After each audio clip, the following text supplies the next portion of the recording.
Call this meeting to order. First, we'll have prayer by Representative King. Thank you, Mr. Chair. Please join me this morning. Dear God, we humbly come before you this morning, just thanking you and praising you for the wonderful, wonderful, all-knowing, wonderful God that you are. We come before you today asking special prayer for Co-Chair Dossett's wife, Tracy, as she deals with an eye issue this morning. Just be with her medical team and the Dossett family and help them to rally around her. And we thank you in advance for doing that. Continue to be with our co-chair, Senator Embry, and just give him strength and healing. And we'll give you thanks in all these things. I ask that you give us wisdom and discernment as we make decisions for all the people we love across the Commonwealth. And thank you for giving this administrative group that will be here to update us on their work as well. We thank you and we love you in Jesus' name. Amen. Representative Platt, lead us in the pledge.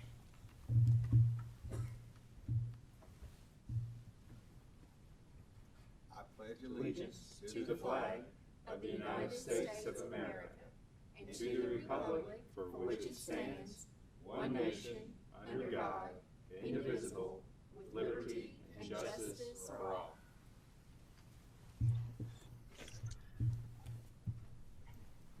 Okay, before we have roll call, please answer whether you're in the room, whether you're answering remotely from your office here in this building, or you're answering remotely from some other location, so we'll know exactly where everybody is. Okay, we're ready for roll call. Senator Rocky Adams. I am here and in Senate District 36. Thank you. Senator Hornback. Senator Parrott.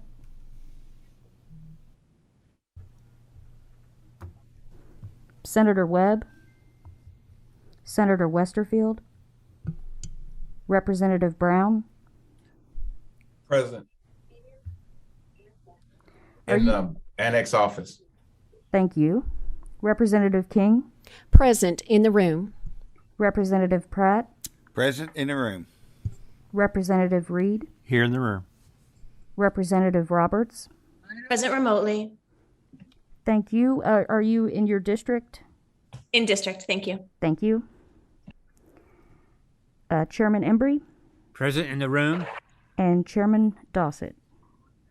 Present outside of the district, and I would like, Mr. Chairman, I'd like to thank Representative King for the prayers. My wife is already out of her surgery, and we're on our way home.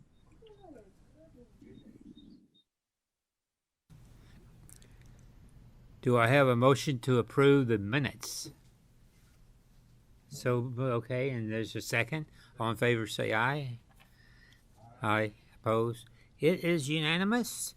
Now we are ready for some reports. Mr. Lacefield, you want to go first?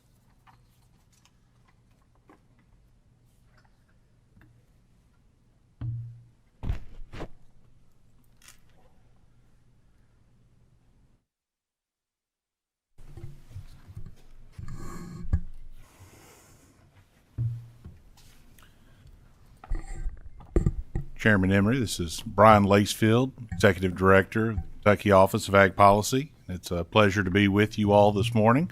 Would like to introduce a few additional guests we have. I think I mentioned this the last time we were coming. We're having a joint board meeting commencing after this meeting, and we'll run through tomorrow. But I had a couple of my board members that have joined, and we had a few others that were scheduled to, but had some differing life circumstances that have changed the itinerary. And I just noticed as I was looking at my two board members that have made it, I've got the bookends of the Kentucky Ag Development Board. I have the longest serving board member present in the room, Wayne Hunt, who was there at the beginning at House Bill 611 and has served continuously since that time, and also serves on Ag Development Board, but serves as the Ag Development Board representative on the Kentucky Ag Finance Council. So not only as he ties back to the beginning of the Ag Development Fund, he also represents both Ag Development and Ag Finance. Next is Michael Peterson. And he is the newest appointed member to the Kentucky Ag Development Board, an agribusinessman and a farmer from Pulaski County. And he joins us, came on board 2 months ago. Is that right? So we're tickled to have them. And and Chairman, I invite, we've got great resources here that have joined us. And after mine and Deputy Executive Director McCloskey's report, if you would like to talk with either of those, I know they can provide some great insight to our organization. Also, we're very excited to have our Commissioner Quarles with us and his Chief of Staff, Keith Rogers. Also, we try to do a good job to bring our staff in front of you so you see more than Bill and I each month. And we've got two of our newest staff members at the Kentucky Office of Ag Policy. We have Hannah Johnson. Hannah, if you stand up there or wave, that's good. Hannah is our boards and special events manager, and she is a University of Kentucky graduate with a degree in community leadership, and she is a Hardin County native. Next, we have Lane Ryan. Wave for the group there. And Lane is another University of Kentucky graduate in ag economics and also from Hardin County. And she is our administrative loan manager and is the most recent hire. I think her first day was the last day I was here last month. I think so. You got a month under your belt now, Lane. Okay, well, a couple things I want to walk through before Bill gives a summary of what was funded last month. But trust everybody picked up or had provided at your seat our annual summary. For the folks remotely, we'll make sure you get a copy of this. But apologize, you don't have this electronically to walk through. But just want to hit a couple of highlights with you in the room. We're very excited for what has happened in the last year with the Ag Development Fund. I think the first thing is to talk about Senate Bill 3 and the successful transition that we have had, moving from the governor's office to the Kentucky Department of Agriculture, and we can say that this was a smooth transition. Business continued as agreed, as planned, and as proposed, with all program payments being issued and all loans being administered. So we're very proud of that.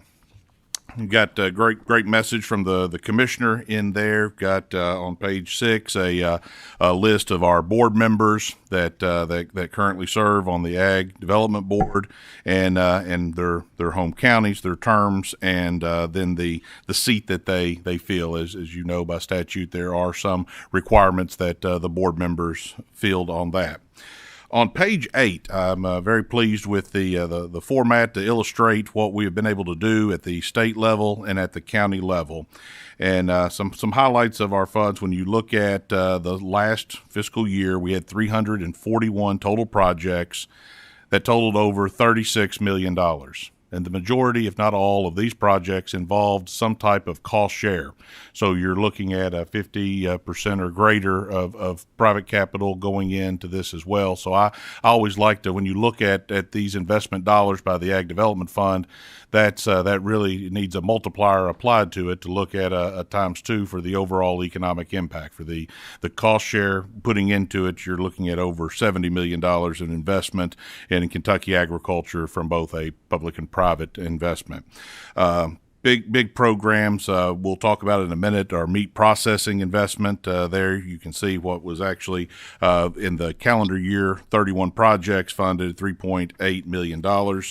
Two other projects that, while not as much dollars invested, they were significant across the state. But our on-farm energy efficiency program, which provides incentives for Kentucky farm families to increase energy efficiency of existing equipment. So this is something that, again, we're giving a cost share to help somebody make an upgrade to a grain dryer or have solar panels running a broiler house. Just again, ways that we can have this economic carrot to incentivize best practice management. The same with our on-farm water program, 12 projects across the state, $281,000 invested. Another big one that was actually money that came out of 2019 funding, or was approved in 2019, but as many things has happened with COVID, there were a lot of delays in the implementation. Was the decision at right under $500,000, $484,000, was allocated to the 21 counties that had $30,000 or less of money derived by the formula that comes back. Now, two of our counties, Pike and Knott, had zero funds. They had no historic tobacco dependency, and other counties were just right almost at that $30,000 level. So I think Marshall was all the closest to it. Marshall got $200 that brought them up to 30,000, and then our two counties, Pike and Knott, that had historically not been able to participate at county level. Now, there have been projects there funded at state level dollars, but in this one with county, they were able to have funds that are now going out, and they're able to run county level programs there. So I think that is a big win for our Commonwealth when we can say these dollars are truly going into all 120 counties that we have. So I'm very appreciative of the board for their vision and commitment to doing that. Looking over there at page 9, we have our county level programs. The county agriculture investment program is by far the biggest program that we run. It's a menu-based program that has 11 different investment areas. So there's literally something for everyone that is looking at trying to participate in these cost share programs. And again, they are tied to matching dollars from their participants. We had 96 of our counties that administered a program during the last year. Sometimes there are reasons where there may not be a program. They may historically have done it, take a year off to save funds for a bigger project, or they may actually be in a staffing situation. This is some of the things Bill and I do, and the time we're not here talking to you is check in with these counties. If we're seeing that they have not run their historic program, we're finding out the reason why. But we had over $16 million in the 96 programs for our CAPE program. The second biggest program that has gained in popularity is the Youth Agriculture Incentive Program, and this is one that benefits youth who are interested in learning more about agriculture, with cost share programs from them for differing projects that they may be involved in. At 28 counties that ran these programs last year, with right at $500,000. Shared use equipment is our number 3 program, and it's one I really love to see utilized in these communities. Again, I'm an old banker and economist, and I know sometimes it's not efficient for you to own every piece of equipment that you need to utilize on your farm operation. So it's great when you can have something that you may only need to use 1 or 2 times a year, and a nonprofit group can administer this, and you can rent that. Our number 1 is the no-till drill, and I'm proud to see that we had $445,000 invested in programs for shared use equipment in 19 of our counties. Another one, our deceased farm animal removal program, which can be utilized with a fiscal court or another nonprofit entity to purchase equipment for dead animal removal or for some type of environmentally sound disposal of this. 21 counties participated, right at $220,000 for that program. Again, great programs. I encourage you to look at each and every one of the programs. We picked a few to highlight to try to represent some differing projects, to show some of the things that these dollars are being utilized for that may not be aware. We've got on page 10 and 11 several different programs. Had one tagged if Senator Hornback was going to be here. We had one in Baghdad, the Baghdad Roller Mills program for his. Then, as we always talk about the Ag Development Fund, we also have the Kentucky Ag Finance Corporation, and then we have a section of the annual summary that is going over this. It also outlines our board members and looks at what their seats that they're filling in statutory spots. Big year for us, as we've talked about several times, that our assets have reached now $100 million in Kentucky Ag Finance. That was done this summer when $5 million was moved from the Ag Development Fund to Ag Finance. And we have a series of loans that we have programs that are working from our infrastructure program to our one for diversification and entrepreneurship and ag businesses and ag processing. By and far, our biggest number of participants and biggest dollars allocated is to our beginning farmer loan program. And this is a fantastic program that assists individuals. And beginning farmer is not necessarily a young farmer. It is somebody that is just 10 years or less experience in farming, but helps them to be able to have access to capital to begin their farming operation. And this can be beyond just buying a farm. This could also be used to purchase interest into a going concern business. We had 61 loans approved, $11 million in total funded projects for this one. Representative King, one of the ones is in your neighboring county there in Boyle County with the Cavendale Farms, and then Senator Emery, we had one there in Ohio County. The Agrigo Farm Store was one of our projects that we were proud to participate in this past year with the Ag Finance Corporation. So I encourage you to read those stories. Lastly, we have on here our staff.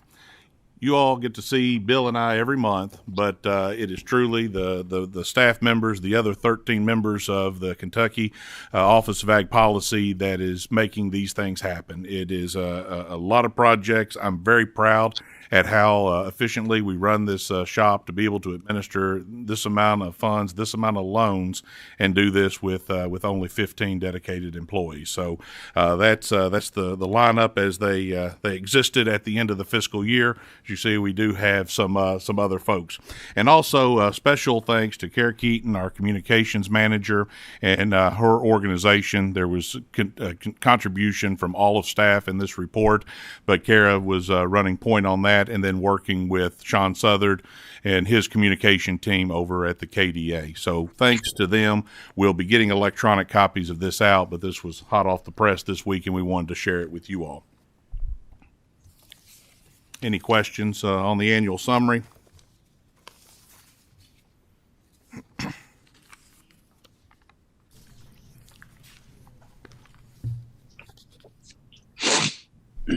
Thank you, Mr. Chair, and thank you all, the entire group, for being here today. I have 3 quick questions, if the chair is okay with that. Okay.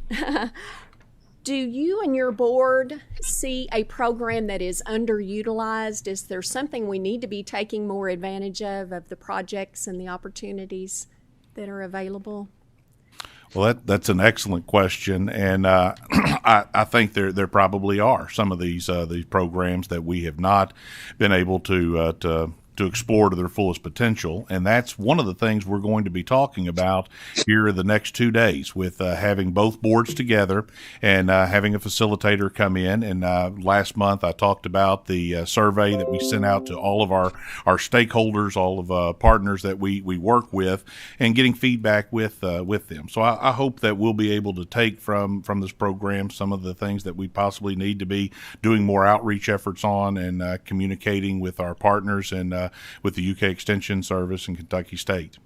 Yes, and I don't mean that as a slight to you all at all. It's just I think there are ag producers out there, or potential ag producers, that just aren't taking advantage of the great opportunities that you all have available for them. That is question number 1, Chair. Number 2, I saw the program about large animal vets, and I see that in my travels across the state quite a bit.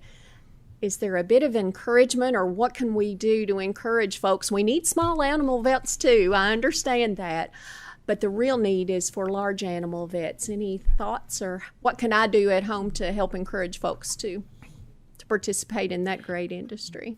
Well, that is a very big concern, and one I've heard in my 20 years of professionally working in agriculture in Kentucky, and it's one that seems to be getting more and more concern as we're seeing some of these long-term large animal vets retiring, and we want to see them come in. And that was the spirit of this program, is to give again. I like to think of so many of these programs. They're the economic carrot to try to get the best management practices out there. So if we can create an opportunity with a not just the low interest loan, but it's the participation that we do in taking that second position. We're here to take some risk, and that's what we do. And as an old banker, that's what I used to always like, working with Bill here, and knowing that if I could get Kentucky Ag Finance to come in, then I could probably sell my board on this project because of our improved security position. So it's a win-win to help get these deals done, because as you're coming out of vet school, you're probably hopefully not having a large amount of student loan debt, but possibly have a large debt, but you've not amassed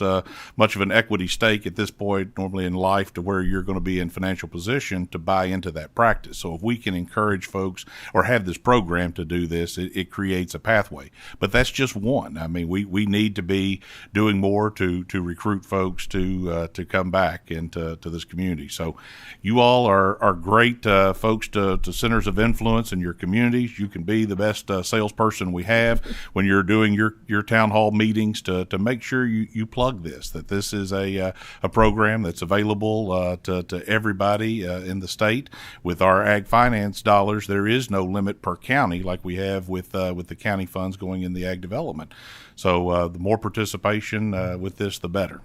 Great. Well, our family is doing our part on this particular project. We have 5 granddaughters, and granddaughter 2 of 5 is a senior in high school this year and showing interest in being a vet. So she has plans to shadow some of the large animal vets that practice in our area. So we're pushing her in that vein. And my final question, Mr. Chair, I think the numbers, the financials were very impressive on that page here in the booklet. So does the board see that we are in good financial shape in the foreseeable future and hopefully beyond to keep this great program and set of programs going into perpetuity? Absolutely. We review the finances every month with the board, and I think that the status that we are in is thanks to the good fiscal management of this board throughout its 21 years of history, and I enjoy the process we have with our oversight committee. I enjoy being able to come monthly and share with you all what we are doing and where we hope to be going. So I commend everybody involved in the process now, but also give a hat tip back to everybody that's been involved in this process throughout every administration for the last 21 years. And Representative King, I'll add on with this vet crisis we've got. The Lacefields are doing our part. My daughter's a senior this year, and we just spent the last week on a tour of colleges looking with that, and that is still her number one interest right now. Very good. Well, I appreciate the Lacefields doing that as well, and thank you so much to the board, and I appreciate the chair's indulgence. Thank you all. Senator Webb has a question. I think Representative King and I think a lot alike, so she covered a lot of that territory. But I just sat here and texted a copy of this to 2 veterinarians, and one had semi-retired and was looking actually to open another practice. So I think, and I have discussions with him often. He's active in the KVMA, but about and what we can do from our relationships with Auburn and Ohio State and others, because we do have the reciprocity, and maybe that we should be looking at tightening some of that criteria or offering additional incentives in our contractual situation with them to encourage it. So I think the KVMA is looking at it. I know there's communication going on, but as policymakers, I think we might be able to incent that a little better and help you all do that because it's almost as bad as our processing situation. I mean, really, we've got some great dedicated veterinarians, but they too, a lot of them are getting older, selling practices. So we've got to work on ways to incent these people.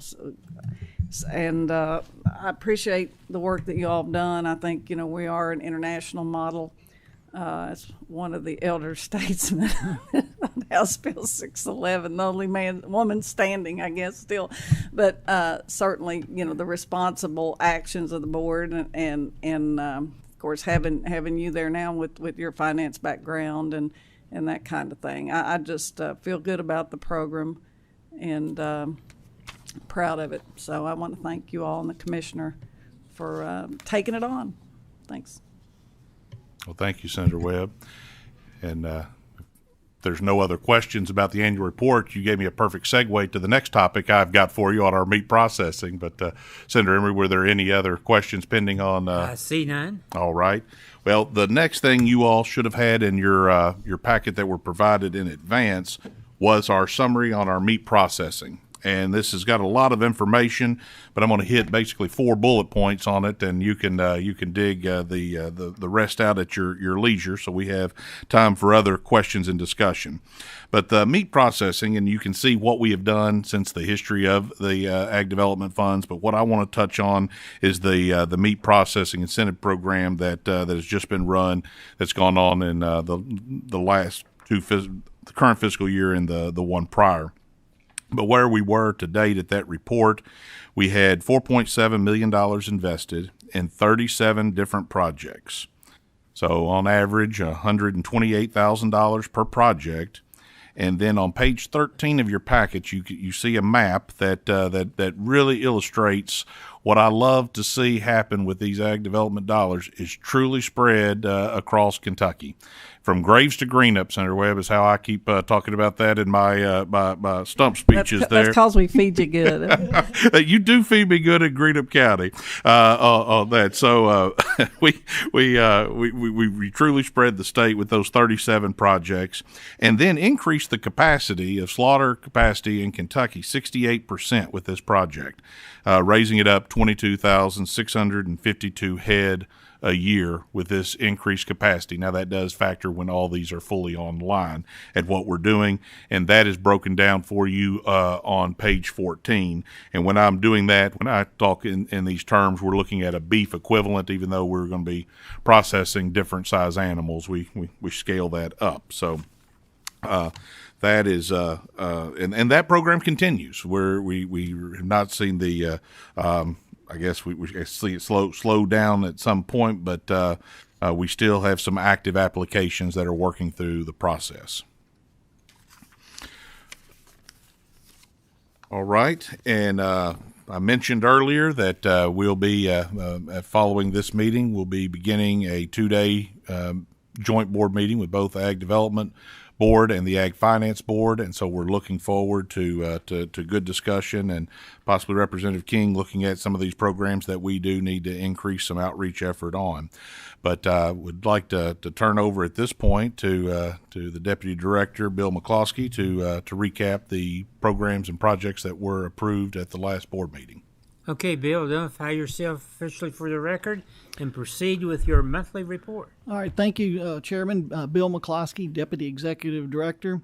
And I've had the opportunity or good fortune to work with this program for 20 years. So, Senator Webb, when you mentioned we're an international model, that warms my heart to know that we're not only a national model, but an international model. And we want to keep that keep that momentum going forward. So I want to give you an update today on the last time that the Ag Development Board met, which was September the 17th. So if you'll turn to page 1, you can see update on programs. We had 6 counties approved for the CAPE program, County Agriculture Investment Program, for $1.1 million. Deceased Farm Animal Removal Program, you got an update in the annual report on that program. So 2 counties approved for $22,500. Next Generation Farmers in Scott County, $25,000. That's the home of Commissioner Quarles. So we've got some future beginning farmers or next generation coming up through the ranks. Shared use equipment. Hopkins County purchased 2 no-till drills. The first 2 dollar amounts represent the county money and state money, and that we report that to you separately on the state money. That goes back to the $484,000 that Executive Lacefield reported to you earlier. Again, Hopkins County was one of those counties, so they're going to commit or invest their money, in this case, no-till drill. So the first piece of equipment is a 10-foot no-till drill for $25,162, but the total cost is $33,550. So they can use the 75% option for funding. And then they also purchased a 7-foot drill and utilized $21,563 in counting funds. And it was reported earlier, the shared use equipment program is very popular, and by far the no-till drill is the number one piece of equipment that is purchased to help and make available for rental for farmers in the county. And then the youth program, 2 counties, LaRue County and Buffalo Trace, administering the program for Mason County. And Representative King, this is one program we see the momentum continuing in this program. We realized several years ago there was interest at the county level to invest some of their county money in the youth, so we working with the board, developed this program to make it easier for that investment.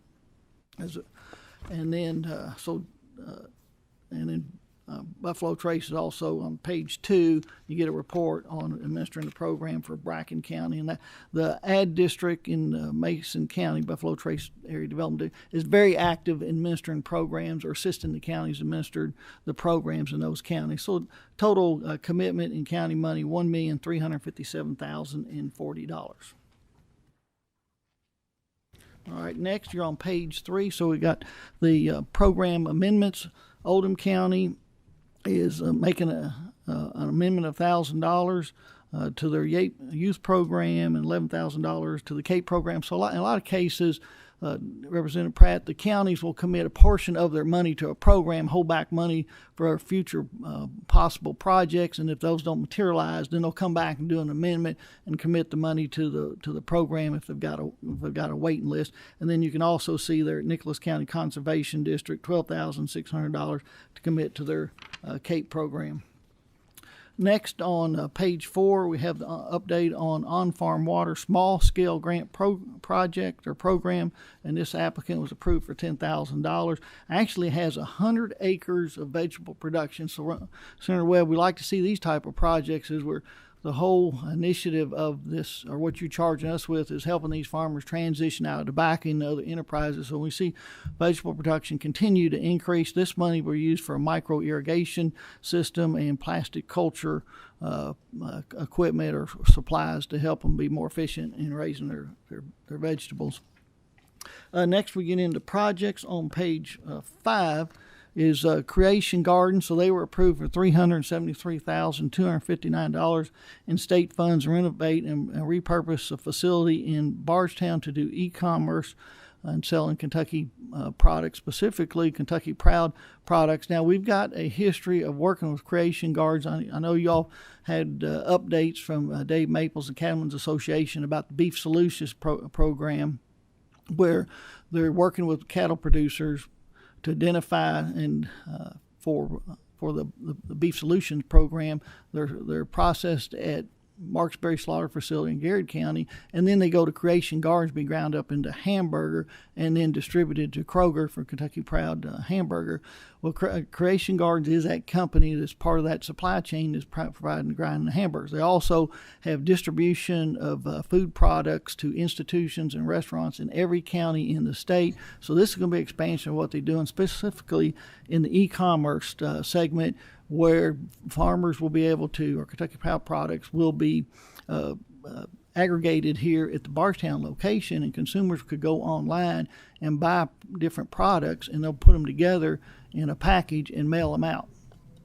So we're real excited about it. They're able to meet their forgiveness on this by selling or purchasing at least $373,259 worth of products per year, or the first year, and then they're going to be added incentive. They have to purchase an additional 25% over above that. So it's a graduated incentive program regarding that project. Is the applicant Jefferson or Nelson County? Their corporate office is in Jefferson County, and this location is in Bardstown. Okay, I got you. And again, as I said, if you've seen their trucks, they're big red trucks, Gardens Creation. They're delivering product in every county in the state, either institutions like schools or doing the restaurants as well. So a significant network in the state, and really committed to purchasing local. All right, next, moving on to page 6, we've got Stepping Stone Farm. This is a request from established farm family in the Bourbon and Harrison County. This is the next generation is expanding into non-traditional agriculture. It could be agritourism or activities and events.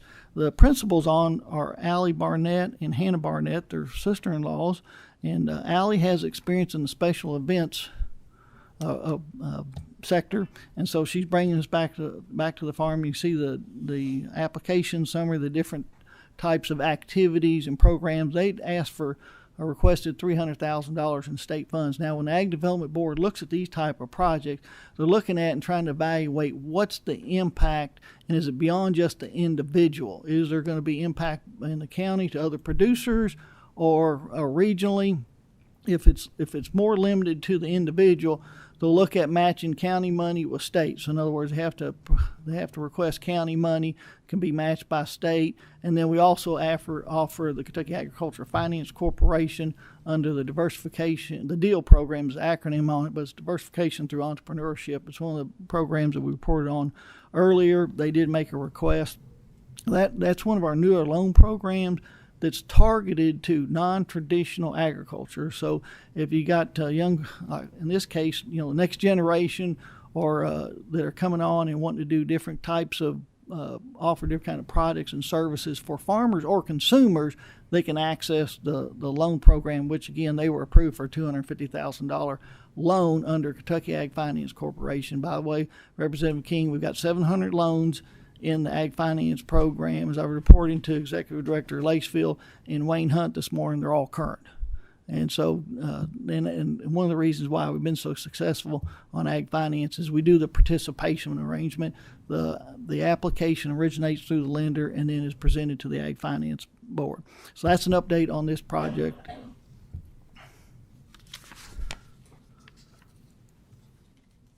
Next, we go to page 7, Berea College, or Grow Appalachia.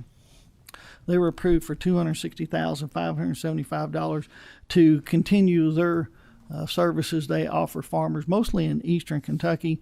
They specialize in working with smaller farmers, limited resource farmers, and the service they're providing is more technical support, especially in the area of high tunnels. We probably got 1,000 high tunnels here in the state, probably one of the states with the most high tunnels reported. And where Grow Appalachia comes in, providing technical service, working with extension agents and other organizations, for the startup, is being able to help them understand the value of maybe doing a soil test, crop rotation in high tunnels, and maybe helping them market their products as well. So they have a history of providing this service since 2009, and as you can see, the information provided, this is the third round of funding they've requested. Now the board has challenged them to go to counties and go to at least 15 county councils and get at least $15,000 committed to the project to access or be eligible for the $260,000 that was approved. This does two things. One, it ensures that there is county support or local support for this project, and they are doing what they're doing. And then also gives them a chance to promote their program. They did a presentation in McGoffin County on Tuesday night, and one of the county council members is a high tunnel producer in his second year, and was explaining the benefit of having Grow Appalachia help them on the technical side of it. All right, moving on to page 8, we've got Bluegrass Roots Farm Production. This is a nonprofit entity on a farm or associated with an 80-acre farm in Fayette County. The individual is a medical doctor. Has been quite successful in purchasing this farm. He wanted to make a part of this land available as an incubator for vegetable producers. So I'm working with a college friend of his that happens to be the chair of the horticulture department in the Department of University of Kentucky Ag College. They've come up with a detailed plan on how they're going to utilize these funds to provide a stormwater retention basin there, water resource for vegetable production. So it'll be an incubator. Individuals that have interest in vegetable production will have access to this land for a period of time, and then if they continue to grow their business, then they possibly could purchase their own farm and sell produce. So it's set up as a nonprofit. We've structured it as a forgivable loan since we're going to make improvements to property owned by an individual, but again, it's set up as a nonprofit, that they're forgivable over 5 years and earn forgiveness on this approval of $38,365. 20% will be forgiven over a 5-year period if it continues to offer the service and it is successful in the reporting. And this is under our water management program.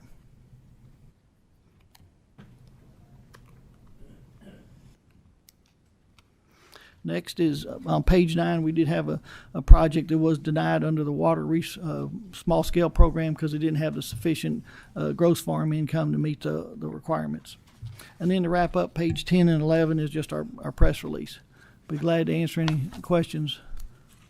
Are there any questions? Yes, Senator Webb. I'm going to go back, if I may, Mr. Chairman, to the Berea College Grow Appalachia project. Yeah. What all will that money be utilized for? Is it administrative staff? Yeah, it's mostly for staff, technical, provide the technical assistance. That's what they specialize, is going out, boots on the ground, and working with the individual landowners or farmers. And they collaborate with several different organizations. I know this issue came up or question at the Oversight last time, Senator Webb, about helping limited resources, small scale farmers. And I mentioned this is one of those resources. K-Card is a resource.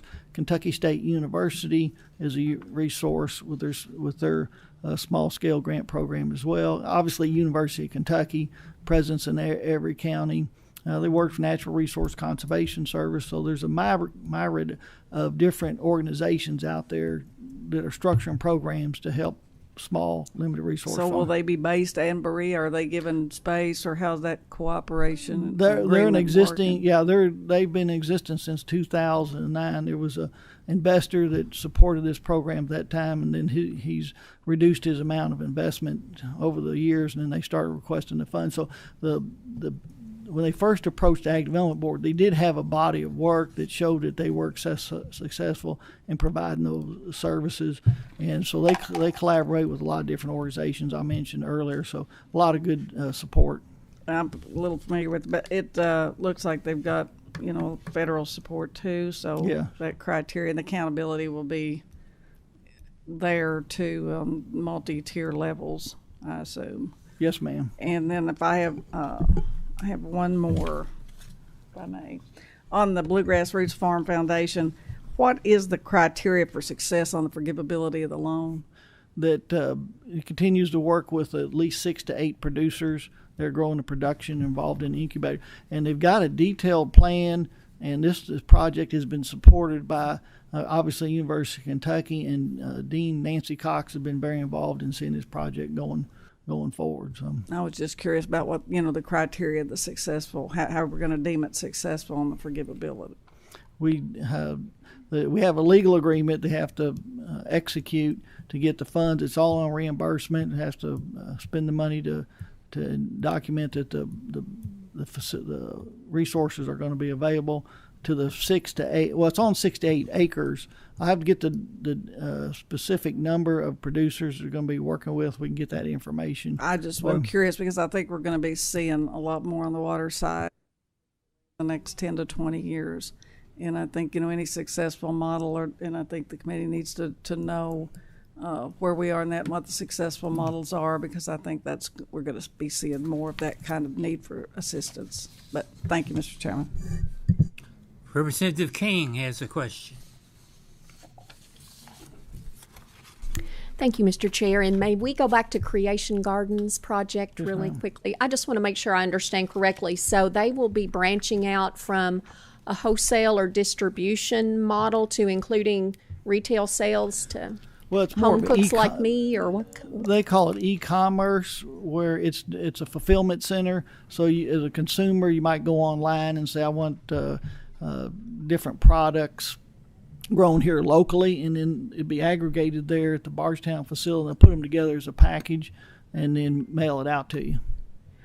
But a promotion that's available to the end consumer, like me, not at a wholesale level necessarily. Right. Correct. I'll give you an example. Representative King, this year for Father's Day, was going to have trouble getting to my dad's house to celebrate, and so I actually went to a Kentucky farmer that is doing retail meat, and I ordered it to be shipped to my father so he could have some good steaks on that day, and it was actually fulfilled through Creation Gardens on the way it's doing. So it provided ability for me and for sales to work with a West Kentucky beef producer to deliver steaks to Bowling Green, and it worked out very well. I think that's a wonderful idea. And I think I'm pretty attuned to things that are going on in the ag community, but I did not know this was on the horizon. When do we think this might be up and running, or if you utilized it this spring? They're running. We just go to their website, or how do we take advantage of it? Well, and often you may not even be aware. I was aware of this because of my involvement in this project, but you may not even be aware that it's actually being processed through them. Great idea, cutting edge. Thank you. So think about, challenge everybody here on here. You see these Christmas trucks coming up. all the time on the road. It's amazing how many. I'm on the road a lot, and I very rarely am on there without passing at least one Creation Garden truck somewhere. And just use that as a reminder that is that's a partner moving Kentucky produce and helping create a new market for these producers. Well, I would like to challenge my fellow committee members to consider doing some Christmas shopping and having it shipped to family members and loved ones across the state. Thank you. Thank you. Do we have any other questions? I see none. Thank you so much for your presentations. We're honored to have the Commissioner of Agriculture with us, Ryan Quarles, who's doing an outstanding job. Commissioner, would you like to address the committee? We would be honored if you would feel like doing so.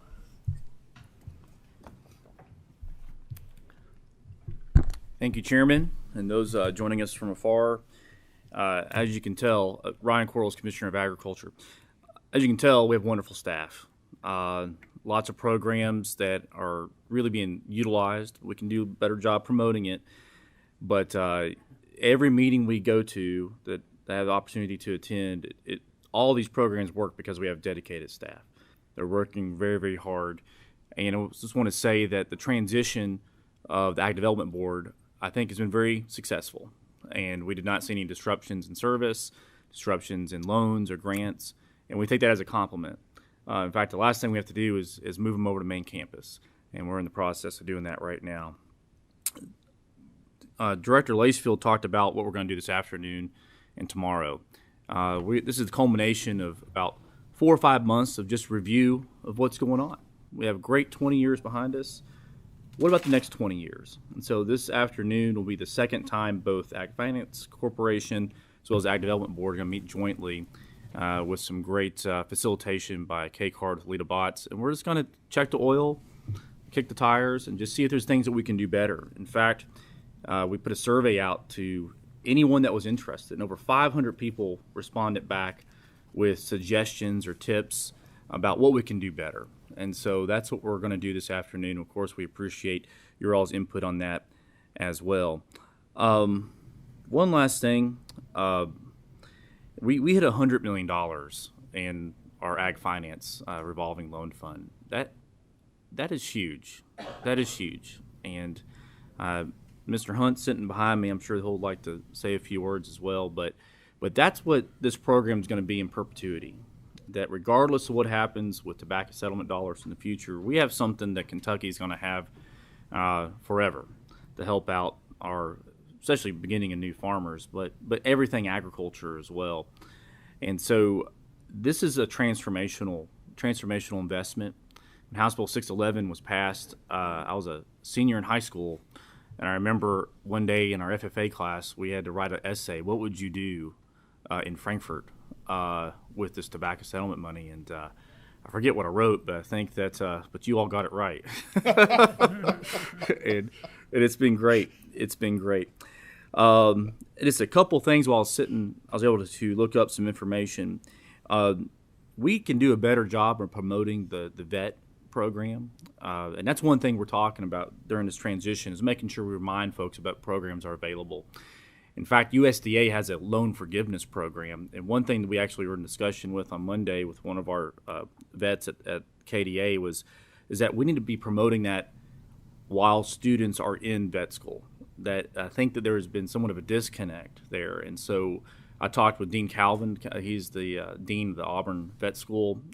Just a few weeks ago, he was in town.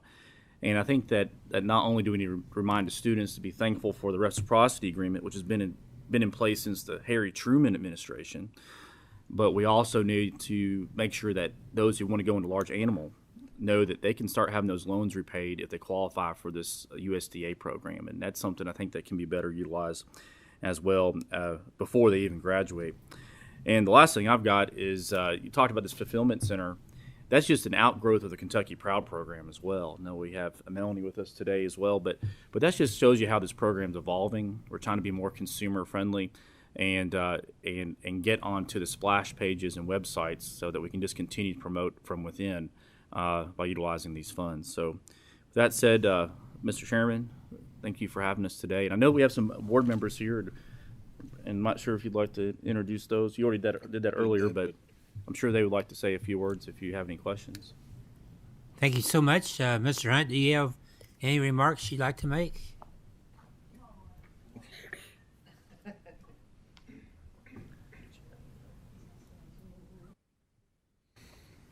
My name's Wayne Hunt. Unfortunately, I didn't know I was going to speak either, but I probably I've been on this thing ever since it started in 2000. I still carry this. This is the plan we made the first 6 months. It's called Kentucky's Near-Term Comprehensive Plan for Agriculture. And I think in doing that was just basic. We worked 3 years. Y'all did a great job of House Bill 611. I still have my original copy. I wish about that year too, Senator Webb, that we could sit down and say, what did you mean? What did you mean? We're trying to write the book of how you distribute the money. You all did a good job of setting it aside and telling us everything you wanted done, but we didn't know exactly what you meant. When Roger Thomas came to head up here, I said, I wish we'd had you about 10 years ago. But I think we did the best we could do. What this did was this inventoried our assets. We fooled around Senator Webb for about a month or two, and they trained us to be board members. Finally, I said, we got to know what we're working with. This is Kentucky's assets. Still have them today. I still look back through here and said, what have we done we hadn't done? And processing was one of the things. Actually, the livestock industry was number one. If you took horses out, Frank Penn would not like it, but horses out and tobacco out, livestock was number one. If I take those same two things out today, livestock's number three. And for me, when you look back, we fixed so many things. We fixed grain, we fixed horticulture, we've done a lot of things, but what really added to the pot? But livestock, we spent 160-something million, I think if my number's right, on an infrastructure for livestock. We can raise, we know grass, we know genetics, we got bulls on top of bulls, we know all those kind of things. But what we did not have was a processing. And we did a yeoman's job when we said, let's set aside $1 million to see if we could at least raise up where you get yours killed. Raise it up. We only have one company in the state then that could even sell to Kroger's that processed anything. We only have two today, or three today maybe. That map tells you a lot, I think. But that $1 million turned into $6 million. The government gave us $2 million of the CARES money, and we put $4 million of our money in. It grew and grew and grew. We just missed an opportunity to have a processing facility. But I want to tell you this, I don't think anybody did anything wrong. It's the structure we operate in today. I'm not on economic development. I'm not on economic development at home. I didn't even know that project was in the state till it'd been here 3 or 4 times. I'm pretty strong in my area. It was in my area. The guy I go to church with headed it up. But I would say this, if we don't change a few things where agriculture is concerned, if another one came to town today, we wouldn't get it either. Representative Dossett didn't know anything about it. He didn't even know the name of the company till they were in meeting 4. Been here. I'm a radical. Well, I went around all the consultants, and I got to be pretty close to the number 2 guy. I actually said at the meeting when he came to town, nobody much was there from the number 1 guy. He's 73 and I'm 78. We got along well. I built relationships, but too late. It was too late. We're going to have a 2-day meeting, and somewhere I'll have a few words to say. And yes, Representative King, I met your husband in April. I had 6 hours of the head cattle people's buyers to show them the livestock industry in Kentucky. How we do that? I'd had to drive 100 miles. We're not known for the number of livestock. We got some. I learned that one time Christian County might have been the crossroads for the stockyards. I'm not sure, but I really think we need some kind of representation just for agriculture. Maybe every industry is not the same. If you're going to develop something in agriculture, you've got to grow it. You've got to let them know. You've got to let them talk about it. I honestly think, I don't even know whether Christian County was where that place needed to be, but I honestly think if we'd had an opportunity, we could have took it somewhere. It belonged. It was a Kentucky dream. I've sat around these tables for 30 years. Never been able to get that close to one. And this one was different. Not a single person in this state today knew what they was going to build. And I wouldn't have either if it hadn't. I got Representative Dossett a meeting with the head guy. I said, look, at least you ought to know the last day, I met your husband, Representative King, that day when he came to town. I had one day. They did tell me no state had ever done that. Put that kind of people in one room, east to west. We put them in one room, met with the head buyers. They had relationships in Kentucky already. But it's our mistake, though, because we couldn't play our ace. I'm not a card player, so well, but when you sit at the table and you hold all the aces and you can't play them. I'm on the Ag Development Board. We spent $160-something million. You can bet your boots they knew it before they left, because I sat down and told them, look, here's where we are. Here's what we could do. But in the economic development, that's not how that big companies, you got everything's secret. You can't know, and you can't. Our community didn't even know the name of the company until the last day or two, period. Actually, I'm not on the internet. I'm not on Facebook. Can you imagine me on Facebook? I'm not on Facebook. But the last word the community heard was there's going to be a Mexican cartel building a slaughter facility here, and it's going to be all Mexican population. Can you imagine what your community would have done if that was what your community got up and read that day? No different. No different. I'm just me, Robert. I'm saying somewhere up here, we need a group that says when economic development is going to have anything to do with agriculture, 1 or 2 or 3 representatives need to be on it. You all need to be. We need to have our input and decide. I asked this company particularly for a opportunity